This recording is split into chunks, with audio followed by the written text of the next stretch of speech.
You've heard the phrase your whole life, checks and balances. Here's the strange part. Those words appear nowhere in the Constitution.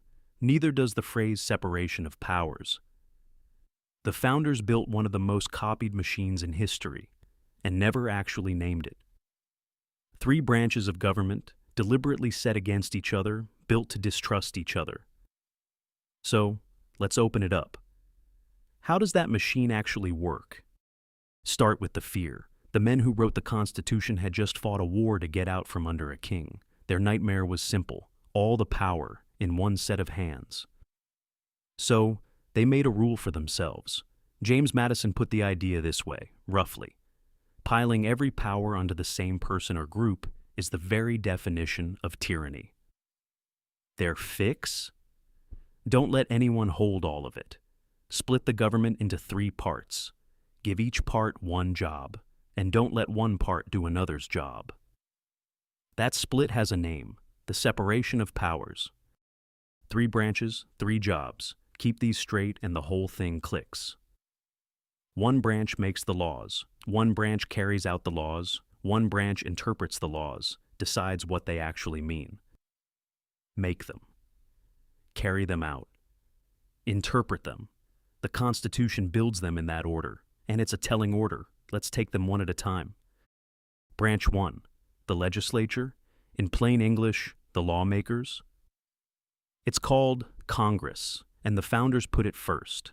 Article 1, the longest article in the whole Constitution. That's not an accident. They expected the lawmakers to be the strongest branch, the one closest to the people. Congress makes the laws, but it also holds 2 powers people forget. It controls the money. No other branch can tax or spend $1 without Congress. That's called the power of the purse. And only Congress can formally declare war, hold on to that money power. It turns out to be one of the sharpest checks in the whole system. One wrinkle: Congress isn't one room, it's 2, the House of Representatives and the Senate, a 2-chamber setup. Why 2? A compromise. Big states wanted seats based on population, more people, more votes. Small states wanted every state treated equally. So, the founders gave both. The House is by population, the Senate is 2 per state, no matter the size. A bill has to pass both rooms in identical form to move forward. That's already 2 hurdles, and we've barely started. Branch 2, the executive. This is the president and everything under them, the departments, the agencies, the military. Here's the key limit, and people miss it constantly. The president does not make the laws. The president's job is to carry them out, to enforce what Congress passed. The Constitution puts it plainly. The president must take care that the laws are faithfully executed.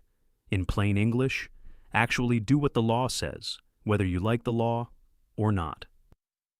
The president is also commander-in-chief of the military, and the one official elected by the whole country at once. How that election works, the Electoral College, is its own strange machine. That's a whole other video. Branch 3, the judiciary, the courts. Their job? To say what the law means, and apply it to real fights between real people. Article 3, the part that creates the courts, is the shortest of the 3. The founders left the courts deliberately lean, but this branch holds a power that turns out to be enormous. When a law breaks the Constitution, the courts can cancel it. That power is called judicial review. If that sounds familiar, we made a whole video on where it came from. A single lawsuit in 1803. This is the same power, seen from the outside. And to keep judges honest, the Constitution shields them. Federal judges keep their seat for life, unless they're impeached and removed, so they can rule without fear of the next election. So far, this sounds tidy. 3 branches, 3 jobs, everyone in their lane. Here's the twist. That's not the system the founders built. They looked at 3 neatly separated branches and decided it wasn't safe enough. Because what stops one branch from just grabbing more? A line on a piece of paper doesn't stop anyone. Madison knew that. So, they did something clever. They tangled the branches together. on purpose. This is the part everyone's heard of, and almost no one can explain. Checks and balances. The idea? Give every branch a few weapons, aimed at the other branches. Madison's logic was almost cynical and brilliant. Don't rely on good people. Assume everyone in power wants more power. Then set them against each other so one person's ambition blocks the next person's ambition. The result isn't 3 separate branches. It's 3 branches with their hands around each other's throats, in the politest possible way. Let's watch the weapons come out. Say Congress passes a law the president hates. The president has a weapon, the veto, a formal no that blocks the bill from becoming law. But Congress isn't helpless. If enough of them still want it, 2/3 of both chambers, they can override the veto. The law passes anyway, president or no president. 2/3 is a high bar, on purpose. It means a veto usually wins unless the country is overwhelmingly on the other side. One weapon, one counter-weapon. That's the pattern for the whole machine. Congress has more than a veto override, though. Remember the money? The president can't spend a dime Congress won't fund. The purse is a leash. The president's top officials and judges, they don't get the job until the Senate says yes. That's called confirmation. And the ultimate check, impeachment. The House can formally charge a president. The Senate then holds a trial. It takes a 2/3 vote in the Senate to actually remove them. It is rare. It is hard. It's meant to be. But the door exists. Now the courts. Their weapon is the one we met earlier, judicial review. A court can look at a law from Congress or an action by the president, and if it breaks the Constitution, cancel it. That's a stunning amount of power for the branch with no army and no budget of its own. Which raises an obvious question. If the courts can overrule everyone, who overrules the courts? Turns out, plenty of people. The president picks the judges in the first place. The Senate confirms them or refuses. Congress sets how many judges there are and controls big chunks of what kinds of cases they are even allowed to hear. Congress can impeach a judge, same as a president.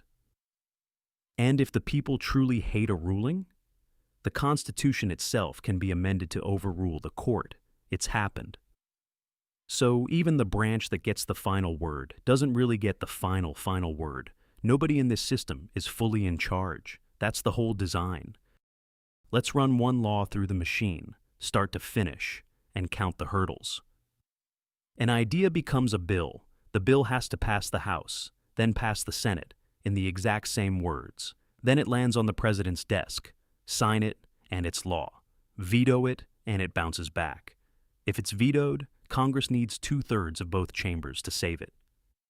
Say it becomes law. Now, the executive branch, the agencies, has to actually carry it out. And at any point, someone affected can take it to court, where a judge can test it against the Constitution. Count the places it can die. The founders built a machine with a dozen off switches, which leads to the most counterintuitive thing about the whole design.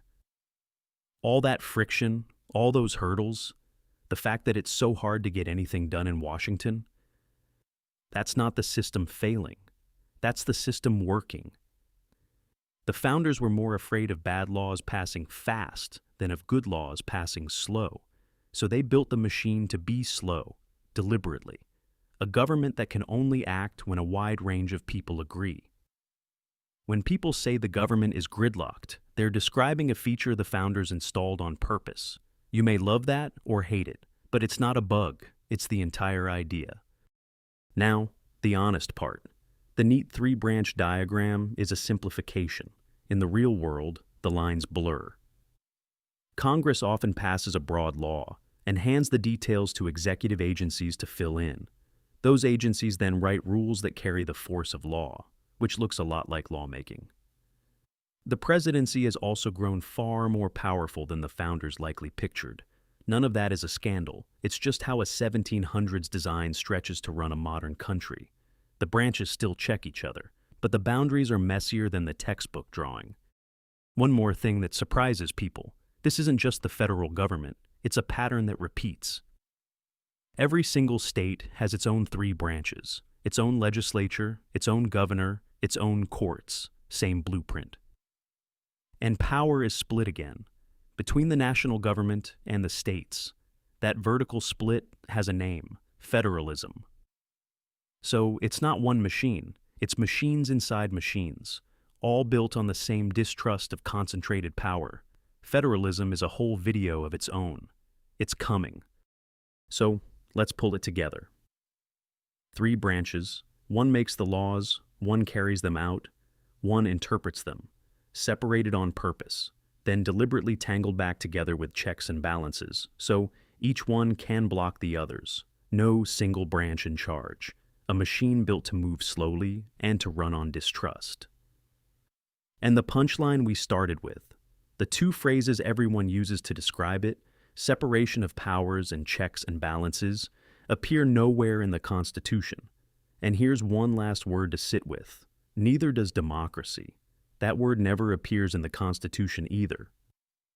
The founders didn't trust any one person with power, so they made the branches share it and fight over it forever. And now you know how it actually works.